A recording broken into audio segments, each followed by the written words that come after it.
अगर आप कम बजट में सस्ता और अच्छा और मजे का मीठा खाना चाहते हैं तो ये रेसिपी है आपके लिए, जो सिर्फ 5 मिनट में बन जाएगी और खाने में इतनी लाजवाब कि आप बार बार इसको बनाना पसंद करेंगे। तो चलिए फिर बनाना शुरू करते हैं। इसके लिए आपने 1 गिलास दूध ले लेना है, 1 चुटकी इलायची पाउडर डाल के ना इसको अच्छी तरह से मिक्स कर लेना है।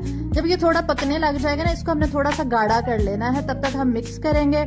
फिर मैंने 2 से 3 चम्मच इसमें मिल्क पाउडर ऐड कर दिया है। उसके बाद इसको दोबारा से मिक्स किया है और 2 चम्मच ही हम इसके अंदर चीनी के ऐड करेंगे और इसको अच्छी तरह मिक्स करके पकाएंगे। जब ये थोड़ा सा गाढ़ा होना शुरू हो जाएगा ना, फिर हम इसके अंदर नारियल का पाउडर ऐड करेंगे। नारियल क्रश करके ऐड कर लें या फिर नारियल का पाउडर ऐड कर लें। मैंने यहाँ पे ना व्हाइट वाला पार्ट यूज किया, आप मिक्स नारियल का पाउडर भी ऐड कर सकते हैं क्योंकि हम रबड़ी में तैयार कर रहे हैं, वो भी नारियल की। बस इसको गाढ़ा होने तक हमने पका लेना है। जब ये अच्छे से गाढ़ा हो जाएगा ना, इसको निकाल के रख देंगे और ठंडा होने का वेट करेंगे, क्योंकि ठंडा होने के बाद इसने और थिक हो जाना है। ये देखिए इस तरह से आपने थिक कर लेना है, इतना आपने थिक रखना है इसको। अच्छा, अब हम चाशनी बनाते हैं। इसके लिए आपने 1 कप चीनी ले लेनी है, 1 कप पानी डाल के इसको अच्छी तरह से मिक्स करेंगे, चाशनी बनाएंगे। साथ में 2 से 3 हरी इलायचियां भी डाल देंगे। जब ये पकने लग जाएगी ना, तब तक हम उतनी देर में हम ब्रेड का मीठा तैयार कर लेते हैं। तो यहाँ पे मैंने कुछ ब्रेड के स्लाइसेस लिए, इनके किनारे कट कर लिए हैं और किनारों के ब्रेड क्रम्ब भी बना के आप यूज कर सकते हैं। इसको बेल के ना हमने इसके अंदर स्टफिंग डालनी है जो अभी हमने रेडी की थी।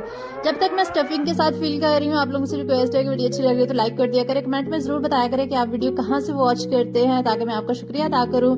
और पानी लगा के ना हल्का हल्का सा मैंने इसको अच्छी तरह से प्रेस करके ना फोल्ड कर दिया। ये देखिए ना, ये अच्छी तरह से इनका मुंह बंद हो गया क्योंकि हमने इसको बेल के बनाया है, इसलिए जब हम इसको फ्राई करेंगे ना, इनके अंदर ऑयल बिल्कुल भी नहीं जाएगा। आप बेफिक्र होके बनाएं। जैसे हम शाही टुकड़े तैयार करते हैं ना, ये उससे कई गुना ज्यादा मजेदार और अच्छा बन के तैयार होता है ये वाला मीठा। आप मेहमानों के लिए भी ट्राई कर सकते हैं, बिल्कुल ऑयली नहीं बनेगा। आपने फ्राई कर लेना है। जब गोल्डन सा हो जाएगा ना, गरम ही हम इसको ना चाशनी में ऐड कर देंगे और 1 बॉयल दिला के ना बस 10 मिनट के लिए रख देंगे। बस उसके बाद हम इसको गार्निश कर लेंगे और ये इतना मजे का मीठा बनता है कि बस मुंह में घुलता जाता है।